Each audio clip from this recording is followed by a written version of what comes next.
Sometimes I think we need to record before we record so people get to experience like, oh, where are my headphones? Oh, I'm gonna go grab them, and we're like, oh, we're shuffling. Chad, welcome to the podcast. Thanks, Adam. It's good to be here. That's a beautiful view you got back there. What are we seeing?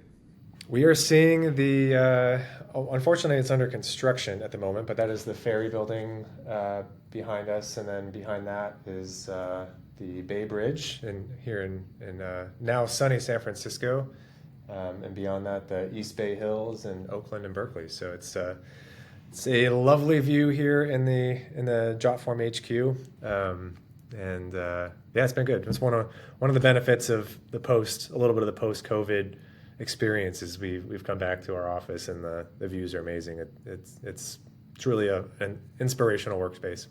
That is gorgeous. I remember my view in Chicago when I was in investment banking, and it was just down the river, and it was awesome. Well, anyway, Chad, let's do this for the audience real quick.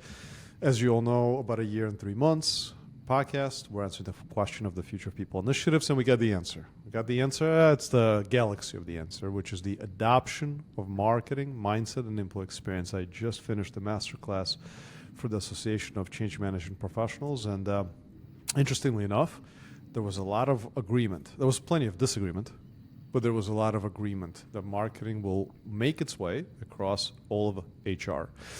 We are almost done with season 3. We're beginning to think about season 4, where we're going to move from theoretical to practical, running campaigns. Although this episode I'm specifically excited about, where we're kind of getting into a little bit of the practical because Chad is doing the work. We're going to talk about how to start a brand team. By the way, the questions from the association folks, the change management folks, were all about how do I start? What do I do? And you're ahead of many by somewhere on a year, maybe a year and a half or so. You and I checked in a few times. It's been about over 7 or 8 months I was checking in on your journey. Mm-hmm. So, Chad, how are you feeling with the journey that you're on now? Because doing something new is never easy, and you're creating, in a way, from scratch. How are you feeling? Really good. It still feels a little bit in its infancy in terms of what the scope of the team is going to be doing long term. But I think we were really clear-headed when we created the brand team as far as what we wanted it to accomplish or what it was going to be doing that just wasn't getting executed elsewhere in the company and on the marketing team. And really, it happened organically, I would say. We were reorganizing our teams, our marketing team structure, and then the employee who we have heading the brand team. She was really kind of catching a lot of different teams' work, and she was really experienced, and it made sense for her to kind of take a different direction and tackle some of these initiatives that just weren't anyone's responsibility. And these are external brand initiatives predominantly, but also certainly a component on internal branding as well. So it's a 2-person team at the moment. We're hiring a little slowly this year, but the idea is certainly to scale it out because the work has been substantial, and we're only going to continue to have more and more need on the brand side. Yeah, that's awesome. And for you all audience folks, if you're on the marketing spectrum, you're probably hearing the word brand and you're like, that makes sense. If you're in the HR perspective, depends where. There's some folks there who are employer brand and you get it. For those who do not or are surprised to hear our conversation of future people initiatives go in the direction of brand, I'm going to just for one moment, and then I'm going to switch it back to you, Chad, and start asking questions. But I'm going to have some fun with something for a second. So I had no names. I had someone join the conversation, a pre-interview, and we talked about her title was employer brand and internal communications. I found that hilarious on many levels. I think it's funny how when we say the word brand, we care about the audience and we have budgets, and it's externally customers. And then we start to care about candidates because we're having such a hard time finding great candidates, and we create an employer brand. We care about the audience. And then the audience is no longer one that we're as caring about. It now moves to internal communications, not a brand. And that was in the title, which I thought, no offense to the person, she agreed, and we talked about a future state where that evolves. So you, Chad, are taking on a brand team. So maybe for absolute clarity, tell the audience, like when you talk about the audiences, so tell the audience about the audiences. What audiences do you focus on across the spectrum? And it could be some that you will be taking on. Maybe that's part of your strategic roadmaps. But just let's start with the audience. We have absolute clarity what we're discussing. I think what's interesting about the brand team specifically, and I'll dive into some more nuanced audiences, but in some level, there's no audience. Like the brand is exposure. Like you want the brand to be present to any audience, to any person seeing it for the first time, even if it's in passing or if it's a scroll through social media. You know, like we have our defined audiences certainly, but on some level, what they do also applies to people who you have no intention of or people are happening upon the brand. So I think that was something that we certainly don't set out as an objective, but we kind of keep in the back of our minds. It's the people who are unintentionally seeing the brand that's at least a consideration.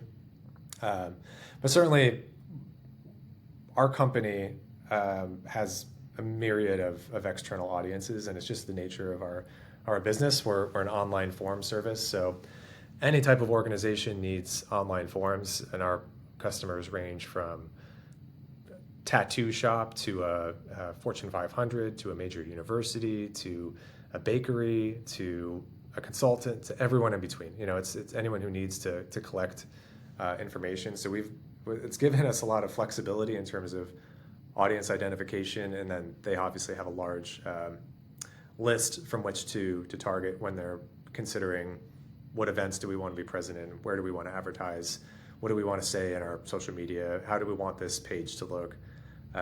There's always someone to consider for that. But also under their umbrella is certainly employer brand and how our brand is perceived by employees, and very importantly, how it's perceived by prospective employees, people who are applying to the company. How are we showing up for them? And that was, I wouldn't say it was just something that wasn't owned by any particular team, and therefore it was owned by no one, and there just wasn't really much thought paid to it or attention paid to it. So that's been something that they've owned pretty much from the get-go. They're creating guidelines for Glassdoor, they're creating guidelines for LinkedIn usage, places where we're not exactly reaching out to Jotform users or even people who are considering the product, but we're considering reaching out to people who are interested in the company for employment prospect reasons, and of which there are many. At some point, a company is going to reach a certain size where it's really, really important to pay attention to how you show up to audiences who aren't interested in your product or service. And we've finally hit that point at Jotform. I think employee count-wise, we're in the 550 range. Plus, we have a number of freelancers, a number of contractors, vendors that we work with, all of whom are kind of lumped into this audience profile that's not interested in using us, but very interested in how we're the opportunities that we offer. So it's a big net, right? It is, and I loved how you said looking at the brand from the other side of it doesn't matter who's looking, which audience it is. That's one of those moments you're like, whoa, that's cool. And I'm going to anticipate some of the maybe skepticism from the audience when you would look at this and say, Chad, that's a smaller organization than we're a part of, and hence your lessons here may not be valuable. So let me, assure you, I have a number of other guests coming up that are with organizations that are multiple and are also taking on this approach. One of them will be Blue Origins. They're joining us in a couple of weeks. And secondly, it doesn't matter if you're not there today. The question is, what should you be thriving for? Right. And what Chad is sharing with you may be years out from where you are today. So I want to talk about who's the champion to start. Starting is hard inside organizations. So where did this energy come from?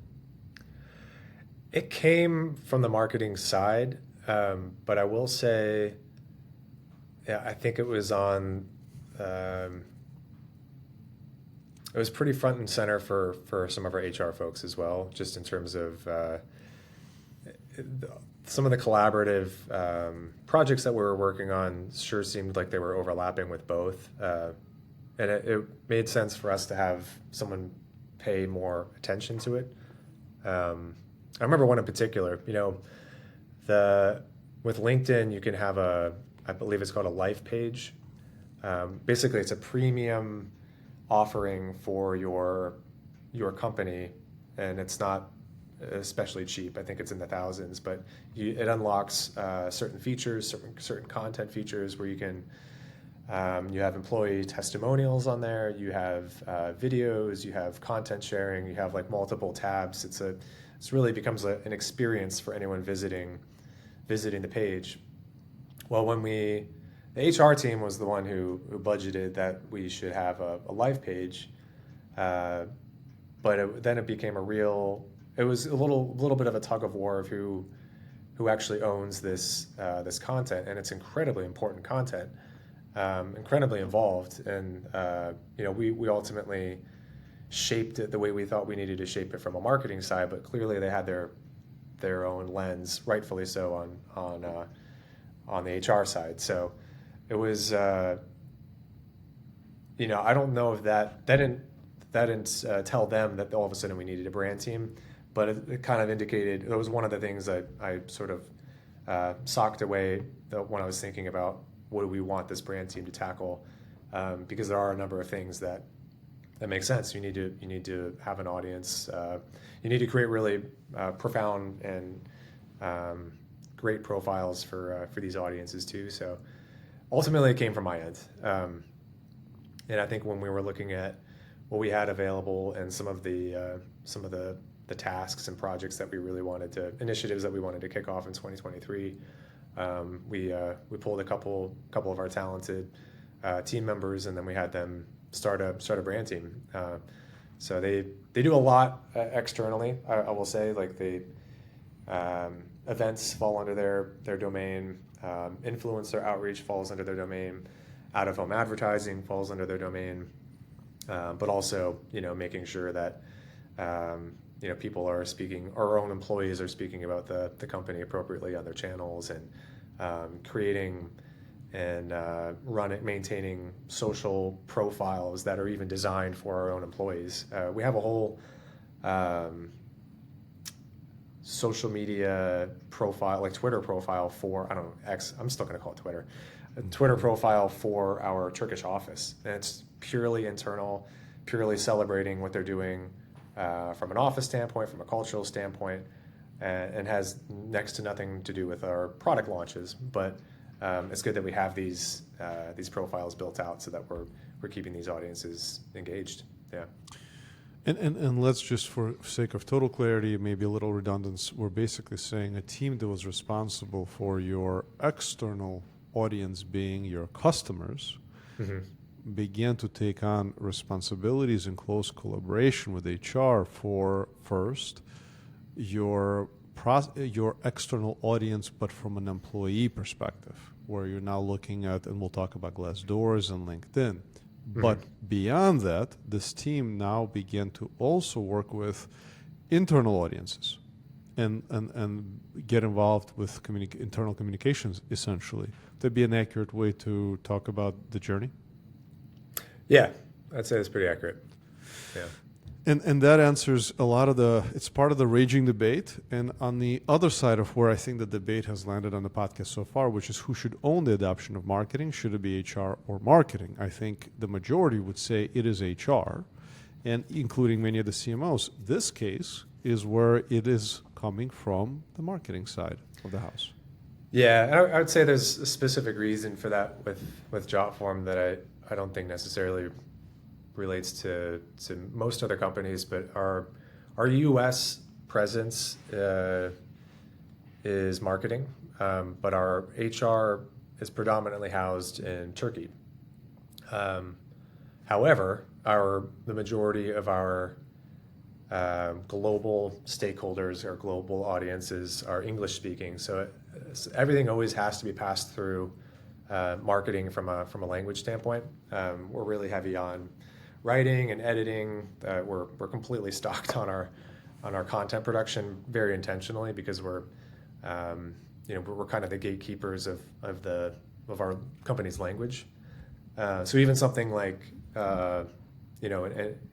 what would normally be an HR initiative still gets a heavy touch of marketing because the responsibility of the content is still gonna rest on our team of capable writers. Amazing. And I want to go there. I want to talk about the HR collaboration because that's no small thing. And maybe talking about it in the context of what you've learned so far, where you think it's headed, because it is fascinating to think about your team as it takes on these touch points with the internal audiences. First is how do you collaborate, because those touch points should align, I would imagine, across the world of people operations and in many ways, from compliance to culture initiatives, unless that's going to live in your world too. And secondly, how far do you go in terms of being involved with those touch points? Do you get involved with benefits? Do you get involved with performance, wellness initiatives? What other employee experience moments that matter where you begin to be a part of the conversation and eventually manage the touch points?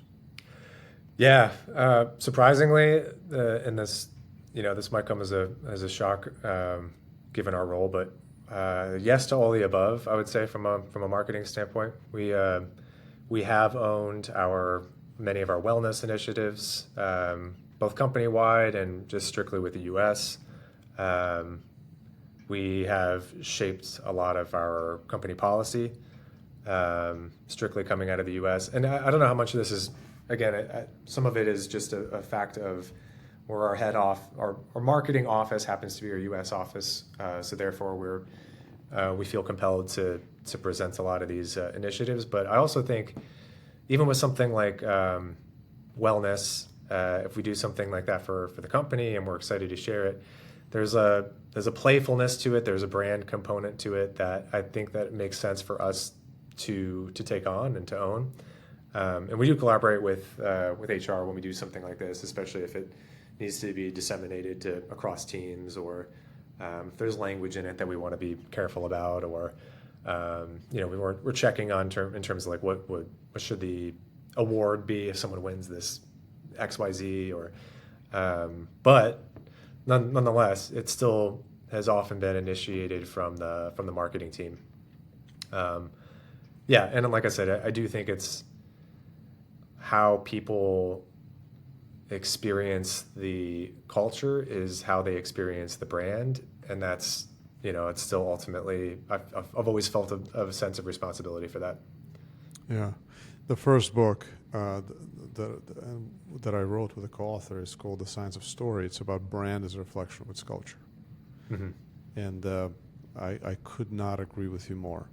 And the world that you are moving towards, I think, is quite extraordinary to learn from, because it makes sense logically, but organizationally, structurally, the blueprint for this has been it's been non-existent. You're creating it, which leads me to the next question, which is, let's talk about budgets. Let's talk about budgets from a practical lens. You can run one initiative. You can run two. But you can't take on the entire employee experience, all touch points, without it having, and I see it, two elements to it. One are dedicated resources, or at least resources to help you make sure you have what you need to cover all audiences. To do that, you need to prove out the ROI and justify it. How do you take on those? Do you agree with the questions and the premise, and how would you take it on? I do agree with it. I'm trying to even think of an example where we've run into substantial budgeting issues. You mean particularly with internal audiences? Absolutely.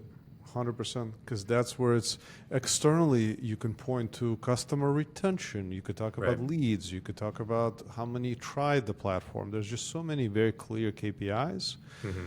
Clear, relatively. Right? It's a matured way of thinking. Yep. Internally, not so much. Yeah. It's something. I would say the budget concern hasn't come up a whole lot. I'm trying to think of where we spend outside of the LinkedIn Life page that I mentioned, and probably a few other premium social account type things. But the measuring is kind of its own beast. I I always look at one number, and maybe this is a reflection of brand, maybe it's a reflection of a combination of things, but our employee retention is something I watch like a hawk. Our our average tenure from within the company, from within my team, that's a really, really important metric uh, that I think shows certainly how people reflect on the brand, or like what are they, like what's if they're happy, if they're engaged, they're going to be staying around, generally speaking. So I think that's definitely a even as a head of marketing, that's always been very top of mind. Similarly, and I know it's not the most scientific thing in the world, but Glassdoor review, I think it's our average on Glassdoor is a really, really important metric. And it's not one that I even just look at ours. I look at it comparatively to companies in our ecosystem. I look at it relative to our competitors. If our competitor is slightly higher than us on Glassdoor, I've taken notice, and I'm curious about what is happening at that company that is driving positive reviews that we're not doing. Conversely, I've noticed very, very astutely when their reviews have dropped. Sometimes we've caught what's happening at another company simply because we're paying attention to their Glassdoor reviews. Maybe it's a layoff, maybe it's a change in leadership, maybe they've taken on investors and their general direction has changed. But Glassdoor reviews are extremely important, and they're important for. I think they're really important for a lot of reasons. It's not just recruiting. Obviously, recruiting, you need to show up well in Glassdoor. You need to be able to present that your company is treating its employees well, that people are, enjoying what they do, that people are staying for a long time. That's a given. It's also important for existing employees because people take note of that. If you start to question the place that you work, if your Glassdoor review is a 2.8 as opposed to a 4.4, I think like people want to see validation from the organization that they're working at. They want to know concerns that other people are having, and they want to know what people are really enjoying about it. That's a really, really important platform for that. Lastly, it's also important for customers. I truly believe this. I think if we've, especially, Jotform is adding a lot of users every day. I think we're signing up somewhere between 8 and 10,000 new users a day. Not most of them free, but still a lot of people, and it's a lot of internet searches trying to determine what Jotform is, what it's all about. You're more likely to be engaged with the company, to work with a company, to pay money to a company that is treating its employees well versus an employee or a company that has a really ragged looking Glassdoor score. You might think twice, right? If you read that management is terrible, product roadmap doesn't make sense from a Glassdoor review, you're not whipping out your credit card, right? So I probably put more weight into a profile like that than I think a lot of other people within the company. But I think it means a lot more than simply someone applying to the job or not. I think it extends quite a bit, and it scales too, right? Like as we have hiring plans and we have aspirations to have thousands of employees, which I think we're going to be on track to do at some point. Like those reviews stay there, so you need to have a good foundation for how people are thinking about the brand. Yeah. A your size organization, this is a quite, I think, unusual focus, but one that I think if it maintains as you scale will provide dividends upon dividends long term. So let's talk about other ways to measure success. You talked about Glassdoor. I think you said you look at retention like a hawk. That's awesome. As a marketer, when you think externally versus internally, I think externally we bring up things like impressions. We think about clicks, click-through rates, call to actions. So we are used to thinking in funnel format externally. I'm curious, and we can talk future state. How do you think about this internally? Do you see a day where you take on an initiative, and we're about to talk about that versus the word campaign? Should we begin to think campaigns internally? I mentioned to you, next season is all campaigns. So my brain is already creating a tunnel vision. The world I see through the lens of campaigns. But first, let's reflect on data. What would you translate externally to internally, if anything was possible from insights and technology standpoint? It's very difficult. I'll offer one that I think is something that I look at that I think really overlaps with brand, and that's simple product adoption. Are the people who are working at Jotform in our company, are they using the product? Are they engaged in the product? Are they having fun with the product? And that's something that we don't numerically measure, but we all pay attention. I think there's like a real, like if someone is buying in, if a team is buying in to what we're doing as a company, they're 99% of the time they are using the product actively. People who are not engaged are not using the product actively, and it's a real delineation point where we can kind of tell.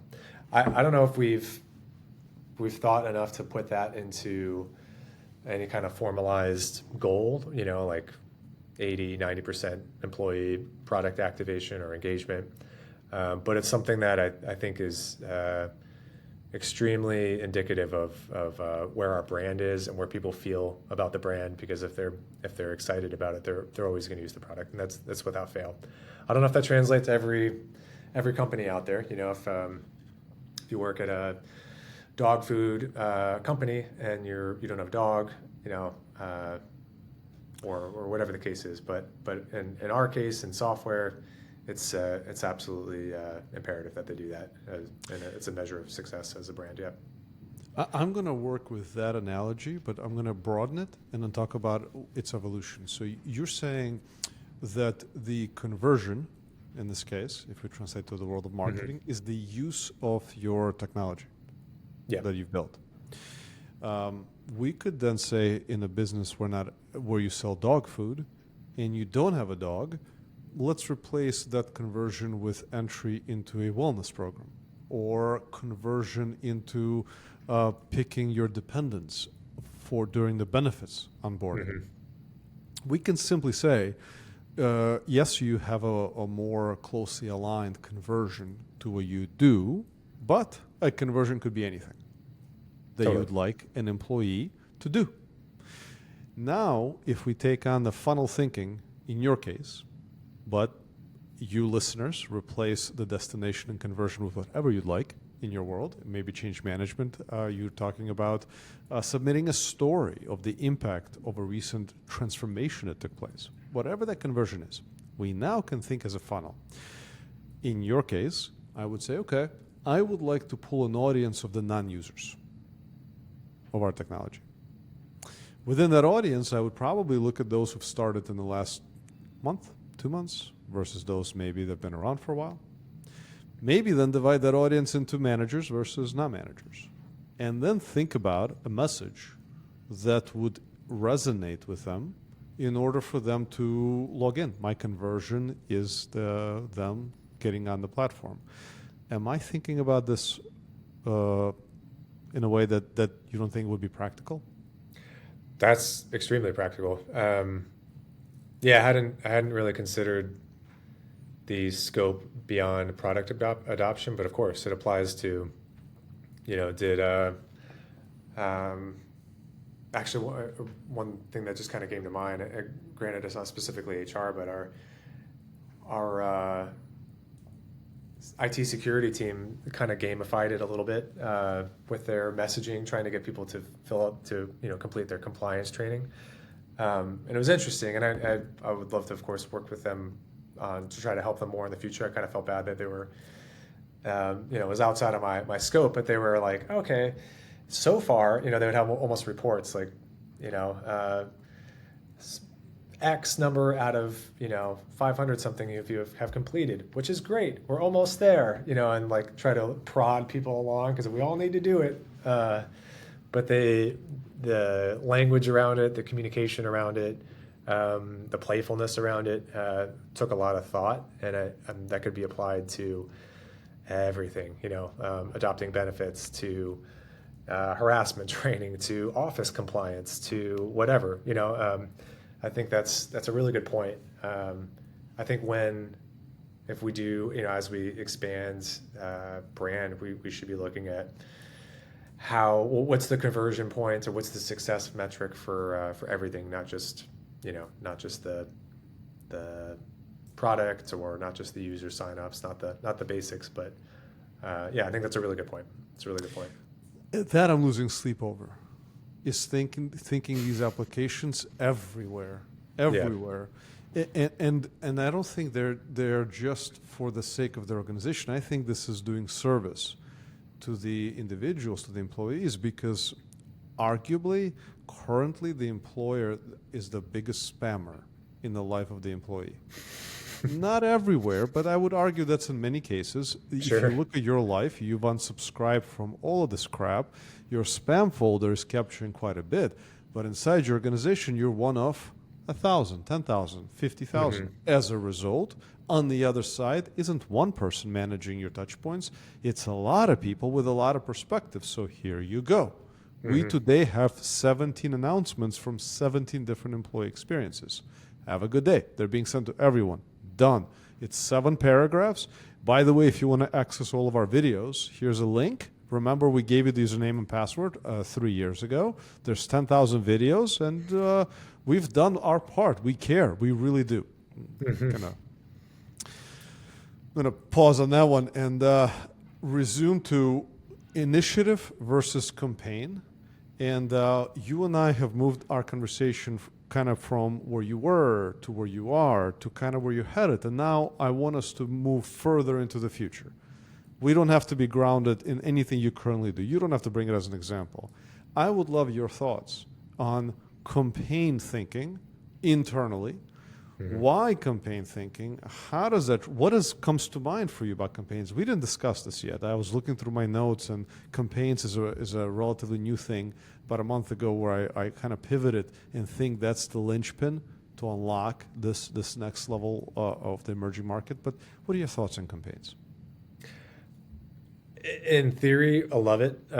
We have not executed that in practice, and I love how you draw a distinction between a campaign and an initiative. An initiative, we don't have measurable goals.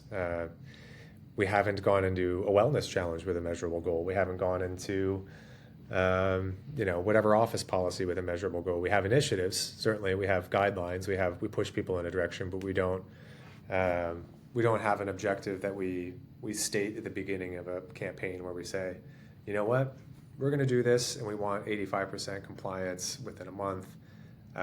Let's figure out how to get there.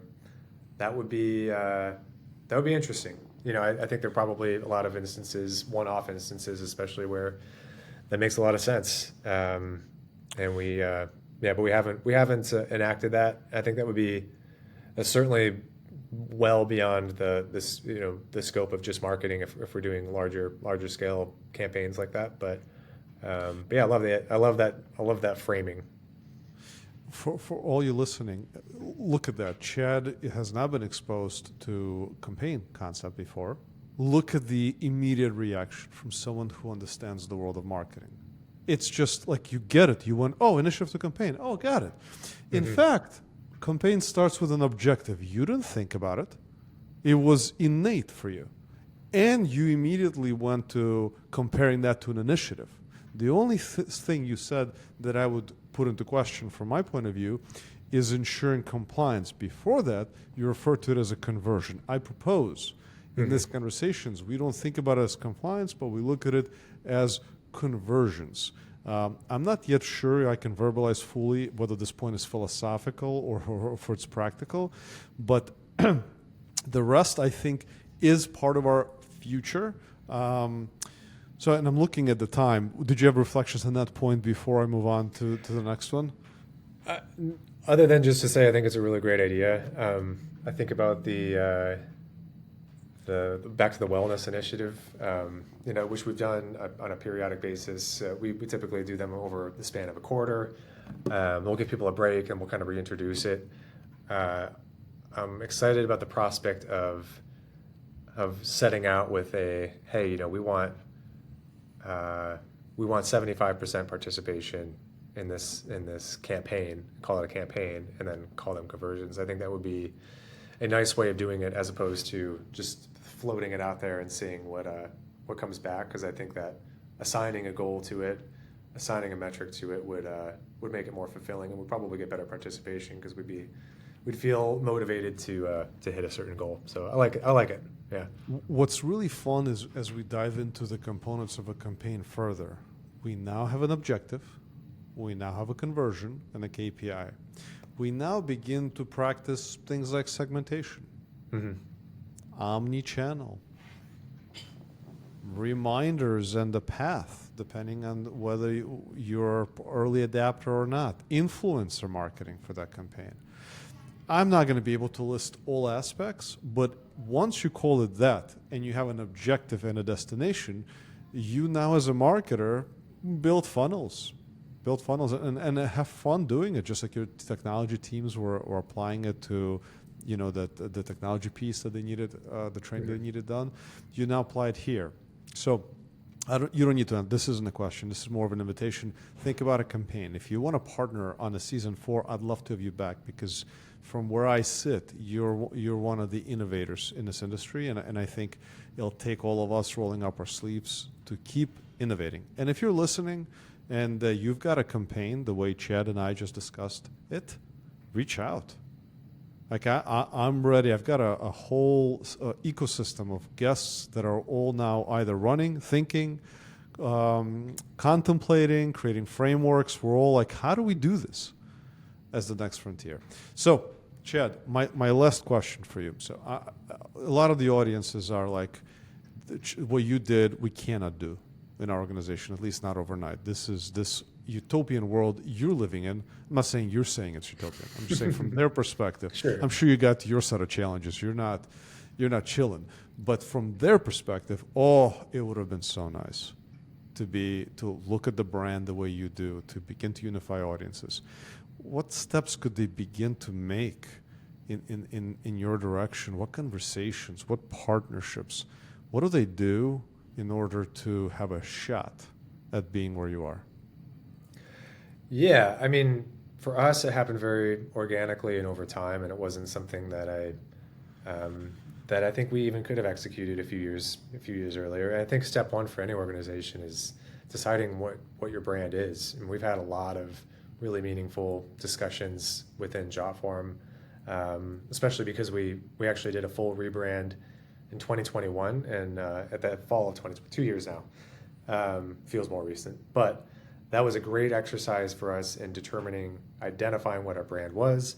We redid our branding guidelines. We talked about how we're going to be discussing the brand. What's our elevator pitch? What's our internal pitch? We laid it all out very, very clearly, and I think that was a good exercise in understanding how we wanted our brand to show up across any medium. Because I think before that, it wasn't as it certainly wasn't defined. I mean, I think we all kind of had a sense of maybe what the brand was, I think it meant different things to different people.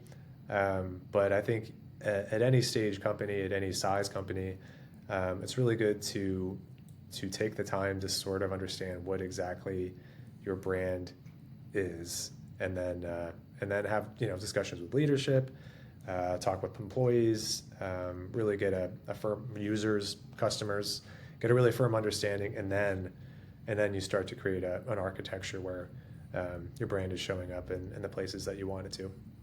Before you activate it, you got to figure out what it is, what you're activating. Got to figure out what it is. Yeah, yeah, and it took us years, by the way. I mean, I think I played a very, I've been at Jotform for 9 years. I played certainly a part in shaping our brand.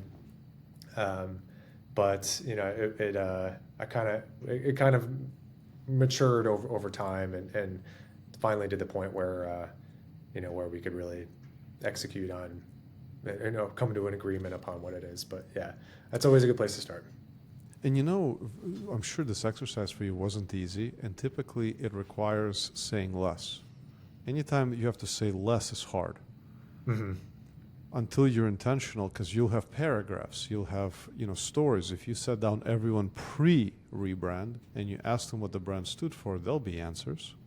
They'll just be different answers, not Totally. astronomically different. They're not going to start saying, "I think I work for a company that launches rocket ships," right? But its essence would be different, and we know what happens when you align and create focus. Remarkable things happen when you can create focus, but there's an effort required. So Totally. Chad's advice is not for all of you listeners, where you can be like, okay, we're going to stop our companies. We're gonna take a look at the brand. But if there is a brand process taking place, get plugged in, support it, get involved in it, because it should bleed into the employee experience. Absolutely. Well, listen, Chad. Before I say actually, I'm going to say it now. Just a huge gratitude. You and I have hung out a couple times. You've made the time. I know how busy things are. I think you're celebrating a year into this journey. In my notes here, you started about a year ago Mm-hmm. to building this brand team. It's exciting. I appreciate you taking the time to join the conversation. And I'd love to continue to follow your journey. You all audience folks, one is subscribe if you haven't, if you made it this far. And I release daily shorts. So go, because most people don't have the attention for the full episode throughout the week at least. So go subscribe, and let me know if you have any questions for Chad.